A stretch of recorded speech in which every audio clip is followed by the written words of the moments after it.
Good morning, it's Dani, and I am happy to have Mike Mustak here with me for this episode of Sweet Chats and Salty Snacks.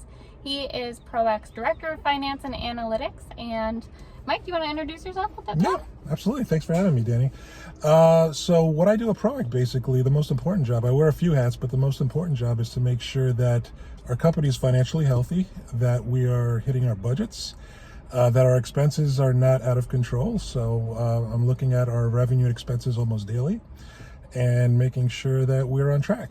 And we also take care of all of the reporting and the analytics for the whole company, as well as all of our external clients.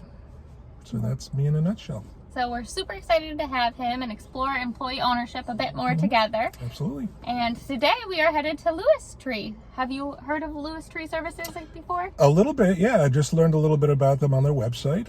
Very, very excited to see them and meet them and see what they have to say about their employee owner culture. And it should be a fun trip. Yeah, so they do vegetation management, and having met them through the New York, New Jersey chapter of the ESOP Association, I'm super excited to reconnect with some old friends. So we're headed out. Yep. Mike, what snack did you bring for the ride? Well, let me just get it real quick. Can't go anywhere without my peanut M&Ms. That's my go-to for any road trip. Mike Mustak, it makes sense. They're kind of branded for you. MM, that's my initials, so never go anywhere without it. So he's the sweet one, so I brought a salty, and I have some seasoned pretzels here today, as well as a trail mix, because you can't go wrong. But almonds, peanut butter cups, cherries with cashews just sounded like the perfect mix. Love it. So we are headed out, and we'll check back later.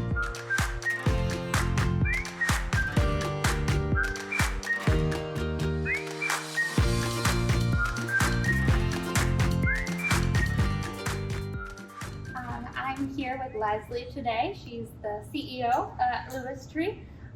Leslie, when did you first learn about employee ownership? I had heard about it in passing for years, but really dug in and started to understand it when I interviewed for the job here at Lewis, and I started in April of 2022. Lovely. And being an employee owner and having an employee ownership model within your company, obviously is super important to talk about and lay out into your strategic vision. So how do you communicate that with your executive team? What does that kind of communication look like? I think we really live it every day. It's part of why I came here. We have a couple other new executive team members. It's really a driving force for them coming here. Actually, our CFO, it's his fourth ESOP. He was so excited to come back because we see so much value in that model, because all of our goals and our long-term vision and strategy are around building wealth for our employees. And really it starts for us with that frontline craft worker. How many families can we lift up through this ESOP and really be game-changing in generational wealth and their retirement security? So it's embedded in everything we do. But the nice thing about it is we're essentially running a pension fund. So we get to think very long-term and strategically about how we do that, so we don't have to react quarter to quarter or make short-term decisions and short-term sacrifices for what will be a great long-term play. So it's kind of present with us and on all of our goals and objectives. Yeah, I love how you put it into the words of the fact that rather than just coming up with a strategic plan for company operations, there's a larger picture at scale that you're looking to accomplish. So that's incredible. How do you manage the ESOP education of your executive team there and your leaders and managers on making sure that they understand the ESOP and the ESOP value? What does that education look like? Well, first we have our financial team that makes sure our ESOP stays healthy. And that's really a small group of people, because that is one complicated the bear beast. Yeah, to keep it healthy and make sure it runs. But then it's keeping our employees top of mind. Again, aligning our goals. If the shareholder, we think if the shareholder wins, which is really our ESOP participants, then then we've achieved our goal. Then that's a winning strategy. And so how do we continue to build the ESOP and build that growth? But how do you do that? Well, through prudent operations. Don't waste it all. You're wasting your dollar, and always making it personal, because it is within the building and for everybody on our staff. That's that's our truck.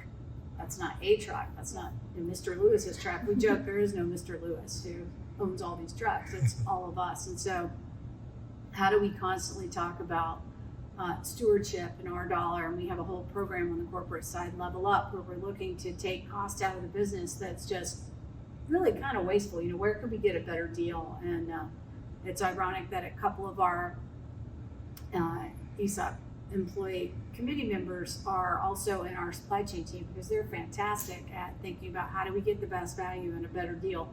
But having folks ask that question, because it's spending your own money. Mm-hmm.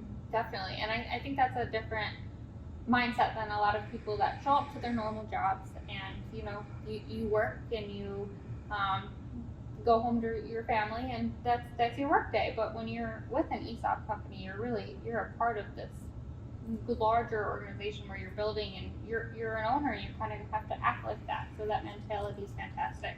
Now I'm sitting behind this lovely sign here, and I'd be remiss not to ask it, like, the purpose on your messaging with agility and ability and how that correlates back to that ESOP model.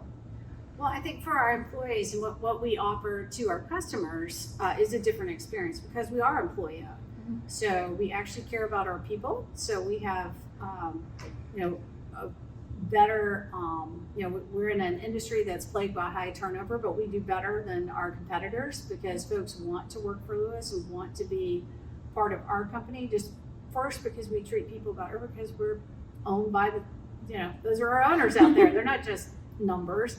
And I get that feedback all the time from our employees in the field. But what we also offer is some agility. We can move quickly. We don't have a massive overhead structure and a bunch of committees. And if we want to make a decision, I tell our customers, hey, if you want us to do something, I'm going to check with safety and with fleet, and the head of operations say, is this a good idea? Is it safe? And they say yes, and we'll do it like that. And that's pretty difficult in most companies to move that quickly. And then we've got all kinds of ability. We've changed from Lewis Tree Service to calling ourselves Lewis Services, because what else can we do with muscle and trucks? We've got fantastic craft labor. We have a huge distributed fleet, and there are other things that we can do that will help us to grow and create more opportunity for our employee owners. That's fantastic. Well, thank you so much for sharing, and Sure. Excited to meet more of your team. Fantastic. Well, thank you for making the trip. All right, we made it. The snacks have been eaten, and we are back after our visit. What did you think? I think it was great. To me, it was extremely, extremely interesting to talk to another ESOP. This was my first time talking to anybody that was involved with another ESOP other than ProAct. So, yeah. So it was interesting to hear their trials and tribulations, as well as their goals and how they kind of match ours. And that's probably what I took away from it the most. Yeah, Lewis Services is of a similar size as KPH Healthcare Services, which ProAct is a part of. So it was interesting to kind of connect on engaging a workforce of that size and how you talk about ESOP education, as well as talking with people in different states and different languages and having a lot of the similar challenges that we face. So that was interesting. We talked a lot about, just the mindset of your executive team. Leslie was great as far as talking about fantastic. Yep. Putting ownership at the front of your strategic vision and how you're going to outline that in every interaction moving forward. You could totally tell that rather everyone can have an ESOP plan, but being an employee-owned company really has to resonate on a deeper level and has to be embraced by the culture. And you could just tell right off the bat on how much of a difference that makes for them. And they're truly employee-owned and embody that spirit. And it was impressive how, when you talked to her, when you interviewed her, how she put that to the forefront when you talked about her strategic plan. And she made the point of making the ESOP the centerpiece of her strategic plan and gaining value for her employees, as she put it. So absolutely. So that was great. We talked a lot about a diverse workforce and how we can embrace that, and just the different mindset that brings to the team that you're working with. So we had a great time. We're excited to stay in touch with them and continue seeing them at local New York, New Jersey chapter events. So thanks so much for having us. Thanks for coming, Mike. I'm glad I appreciate it. Your inaugural visit to a fellow ESOP, absolutely. But short won't be the last. Well, thank you so much.